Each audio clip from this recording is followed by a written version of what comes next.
ನಮಸ್ಕಾರ ಗೆಳೆಯರೇ, ನಿಮಗೂ ಪ್ರಾಬ್ಲಮ್ಸ್ ಅಂತೆ ಈ ಕಾರ್ಯಕ್ರಮಕ್ಕೆ ತಮಗೆಲ್ಲರಿಗೂ ಸ್ವಾಗತ.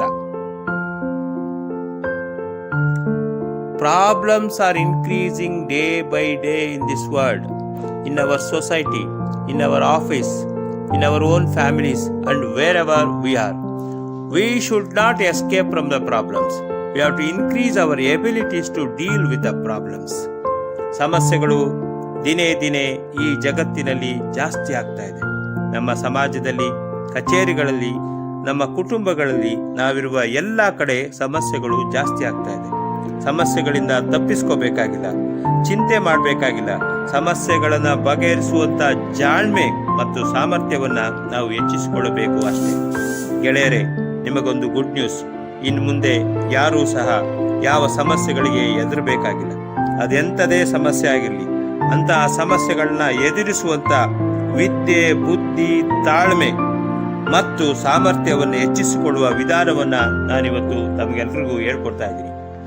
ಸಮಸ್ಯೆಗಳಿಲ್ಲದ ದೇಶ ಇಲ್ಲ, ಸಮಸ್ಯೆಗಳಿಲ್ಲದ ಮನುಷ್ಯ ಇಲ್ಲ. ಒಬ್ಬ ಅಟೆಂಡರಿಂದ ಹಿಡಿದು ಪ್ರೈಮ್ ಮಿನಿಸ್ಟರ್ವರೆಗೂ ಎಲ್ರಿಗೂ ಸಮಸ್ಯೆಗಳಿವೆ. ಜೀವನದಲ್ಲಿ ಬರುವ ಸಮಸ್ಯೆಗಳನ್ನ ನಾವು ತಡೆ ಹಿಡಿಯೋಕೆ ಸಾಧ್ಯನೇ ಇಲ್ಲ. ಸಮಸ್ಯೆಗಳಿಗೆ ಕೊನೆಯೂ ಇಲ್ಲ. ಒಂದು ಸಮಸ್ಯೆ ಬಗೆಹರಿಸಿದ್ರೆ ಮತ್ತೊಂದು ಸಮಸ್ಯೆ ಬರುತ್ತೆ, ಮಗದೊಂದು ಸಮಸ್ಯೆ ಬರುತ್ತೆ. ಹೀಗೆ ಸಮಸ್ಯೆಗಳು ಬರ್ತಾನೆ ಇರುತ್ತೆ. ಎಷ್ಟೋ ಜನ ಸಮಸ್ಯೆಗಳನ್ನ ಬಗೆಹರಿಸಲಾರದೆ ಚಿಂತೆಗೊಳಗಾಗಿ ಭಯಭೀತರಾಗಿ ಆತ್ಮಹತ್ಯೆ ಮಾಡಿಕೊಂಡಿದ್ದಾರೆ. ತಮಗೆಲ್ಲ ಗೊತ್ತಿರೋತ್ತೆ, ಸಮಸ್ಯೆಗಳಿಗೆ ಹೆದರಿ IAS ಅಧಿಕಾರಿಗಳು, ಉನ್ನತ ಹುದ್ದೆಯ ಪೊಲೀಸ್ ವರಿಷ್ಠಾಧಿಕಾರಿಗಳು ಸಹ ಆತ್ಮಹತ್ಯೆ ಮಾಡಿಕೊಂಡಿದ್ದಾರೆ. ಹೀಗಿರುವಾಗ ಇನ್ನು ಸಾಮಾನ್ಯರ ಗತಿಯೇನು? Whatever the mind of a person can conceive and believe it can achieve. ಮನಸ್ಸನ್ನು ನಿಯಂತ್ರಿಸಿ ತಾಳ್ಮೆಯಿಂದ ಎಂಥದ ಸಮಸ್ಯೆಗಳನ್ನೇ ಬರಲಿ ಅವನ್ನ ನಾವು ಎದೆಗುನ್ನದೆ ಎದುರಿಸುವ ಸಾಮರ್ಥ್ಯವನ್ನ ನಾವು ಕಲ್ತ್ಕೋಬೇಕಾಗಿದೆ. ನೋಡಿ ಗೆಳೆಯರೇ, ನಾನಂತೂ ಚಿಕ್ಕ ವಯಸ್ಸಿನಿಂದ ಇಲ್ಲಿವರೆಗೂ ಸಮಸ್ಯೆಗಳಲ್ಲೇ ಬೆಳೆದಿದ್ದೇನೆ, ಬದುಕಿದ್ದೇನೆ. ಸಮಸ್ಯೆಗಳಲ್ಲಿ ಮುಳುಗಿ ಬಂದವನು ನಾನು, ಸುಟ್ಟು ಸುಣ್ಣವಾದವನು. ದೇಶ ವಿದೇಶಗಳಲ್ಲಿ ಹೆಚ್ಚು ತರಬೇತಿಗಳಿಂದ ಕಲಿಯುತ್ತಾ ಹೋದಂತೆ ಎಂಥದೇ ಸಮಸ್ಯೆಗಳು ಬಂದರೂ ಸಹ ಸಾಮರ್ಥ್ಯವನ್ನು ಹೆಚ್ಚಿಸಿಕೊಂಡು ಬಗೆಹರಿಸುವ ಶಕ್ತಿ ನನಗೆ ಬಂತು. ಪ್ರಾಬ್ಲಮ್ಸ್ ಬರಲಿ, ನಮಗೆ ಹೆಚ್ಚು ಪ್ರಾಬ್ಲಮ್ಸ್ ಬರಬೇಕು. ಹೆಚ್ಚು ಪ್ರಾಬ್ಲಮ್ಸ್ನ ನಾವು ಸಾಲ್ವ್ ಮಾಡ್ತಾ ಹೋದಂಗೆಲ್ಲ ನಮ್ಮ ಸಾಮರ್ಥ್ಯ ಹೆಚ್ಚುತ್ತಾ ಹೋಗುತ್ತೆ. ನಾವು ಶಕ್ತಿಶಾಲಿಗಳಾಗ್ತೇವೆ. ನಮ್ಮ ಬಂಧುಗಳ ಅನೇಕರು, ಸ್ನೇಹಿತರು, ನೆರೆಹೊರೆಯವರು, ಅವರನ್ನೆಲ್ಲ ನಾನು ಹತ್ತಿರದಿಂದ ನೋಡಿದ್ದೇನೆ.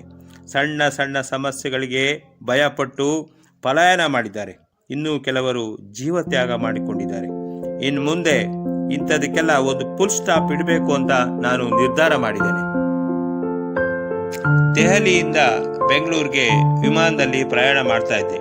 ಸುಮಾರು 2.5 ಗಂಟೆ. ಇದನ್ನೇ ಪುನಃ ಯೋಚಿಸಕ್ಕೆ ಶುರು ಮಾಡಿದೆ.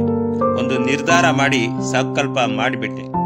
ನಾನು ಡಾಕ್ಟರ್ BS ಗುರುದಕ್ಷಿಣ್, ಅಂತಾರಾಷ್ಟ್ರೀಯ ಮಾನವ ಸಂಪನ್ಮೂಲ ತರಬೇತುದಾರ. ಎಲ್ಲ ಸಂಪನ್ಮೂಲಗಳಿಗಿಂತ ಮಿಗಿಲಾದದ್ದು ಮಾನವ ಸಂಪನ್ಮೂಲ. ನಮ್ಮ ದೇಶದಲ್ಲಿ ಎಲ್ಲ ಸಂಪನ್ಮೂಲಗಳು ಅಭಿವೃದ್ಧಿ ಆಗಿದೆ, ಆದರೆ ಮಾನವ ಸಂಪನ್ಮೂಲದ ಅಭಿವೃದ್ಧಿಯ ಕೊರತೆ ಇದೆ. ಬೇರೆಲ್ಲ ಸಂಪನ್ಮೂಲಗಳಿಗಿಂತ ತೀರಾ ಅವಶ್ಯಕವಾಗಿ ಅಭಿವೃದ್ಧಿ ಆಗಬೇಕಾಗಿರೋದು ಮಾನವ ಸಂಪನ್ಮೂಲ. ಇಲ್ಲದಿದ್ದರೆ ಮತ್ತೆ ದಿನೇ ನಮ್ಮ ದೇಶದಲ್ಲಿ ನಾವಿರುವ ಎಲ್ಲ ಕಡೆ ಸಮಸ್ಯೆಗಳು ಜಾಸ್ತಿ ಆಗ್ತಾನೆ ಹೋಗುತ್ತೆ. ನೋಡಿ ಗೆಳೆಯರೇ, ಸಮಸ್ಯೆಗಳಿಲ್ಲದೆ ಇರೋ ದೇಶ ಯಾವುದೂ ಇಲ್ಲ, ಸಮಸ್ಯೆಗಳಿಲ್ಲದೆ ಇರೋ ಜನರು ಯಾರೂ ಇಲ್ಲ. ಹಾಗಾಗಿ ಜನರ ಸಮಸ್ಯೆಗಳನ್ನ ಆಲಿಸಿ ಪರಿಹಾರವನ್ನು ಸೂಚಿಸಬೇಕೆಂತ ನಿರ್ಧಾರ ಮಾಡಿದ್ದೇನೆ. ನಮ್ಮ ಸಮಸ್ಯೆಗಳನ್ನು ಅವಕಾಶಗಳನ್ನಾಗಿ ನಾವು ಪರಿವರ್ತಿಸಬಹುದು. ನಮ್ಮ ಸೋಲುಗಳನ್ನು ಗೆಲುವನ್ನಾಗಿ ನಾವು ಪರಿವರ್ತಿಸೋದಕ್ಕೆ ಸಾಧ್ಯ ಇದೆ. ಅದಕ್ಕೆ ಸಮಸ್ಯೆಗಳನ್ನು ಅರ್ಥ ಮಾಡಿಕೊಂಡು ಅವುಗಳನ್ನು ಬಗೆಹರಿಸುವ ಸಾಮರ್ಥ್ಯವನ್ನು ಹೆಚ್ಚಿಸಿಕೊಳ್ಳುವ ಬಗ್ಗೆ ನಾನು ಅರಿವು ಮೂಡಿಸುವ ಕಾರ್ಯಾಗಾರಗಳನ್ನ ಮಾಡ್ತಾ ಇದ್ದೀನಿ. ಗೆಳೆಯರೇ, ತಾವುಗಳು ತಮ್ಮ ಸಮಸ್ಯೆಗಳೇನಾದರೂ ಇದ್ದರೆ ನನ್ನೊಂದಿಗೆ ಹಂಚಿಕೊಳ್ಳಿ. ನನಗೆ ಮೆಸೇಜ್ ಮಾಡಿ ಅಥವಾ ನನಗೆ ಫೋನ್ ಮಾಡಿ. ನಿಮ್ಮ ಸಮಸ್ಯೆಗಳಿಗೆ ಸೂಕ್ತವಾದ ಪರಿಹಾರವನ್ನು ನಾನು ಕೊಡ್ತೇನೆ. Don't trust me but test me. Thank you very much for active listening. I am doctor Gurudakshin. Have a nice time. Problem solving mechanism ಕಲಿಯಿರಿ. ಚಿಂತೆ ಬಿಟ್ಟು ಹೊಸ ಜೀವನ ಪ್ರಾರಂಭಿಸಿ. ನಿಮ್ಮ ಸಮಸ್ಯೆಗಳು ಅದೇನೇ ಇರಲಿ, ನಮ್ಮೊಂದಿಗೆ ಹಂಚಿಕೊಳ್ಳಿ. ಸೂಕ್ತ ಪರಿಹಾರ ನೀಡುತ್ತೇವೆ. ನೆಮ್ಮದಿಯಿಂದ ಇರಿ. ಈಗಲೇ ಈ ವಿಡಿಯೋವನ್ನು ಎಲ್ರಿಗೂ ಶೇರ್ ಮಾಡಿ. ಎಲ್ಲರ ಸಮಸ್ಯೆಗಳನ್ನ ಹಂಚಿಕೊಂಡು ಬಗೆಹರಿಸ್ಕೊಳ್ಳಿ. ಸಂತೋಷವಾಗಿರಿ. ನಮಸ್ಕಾರ.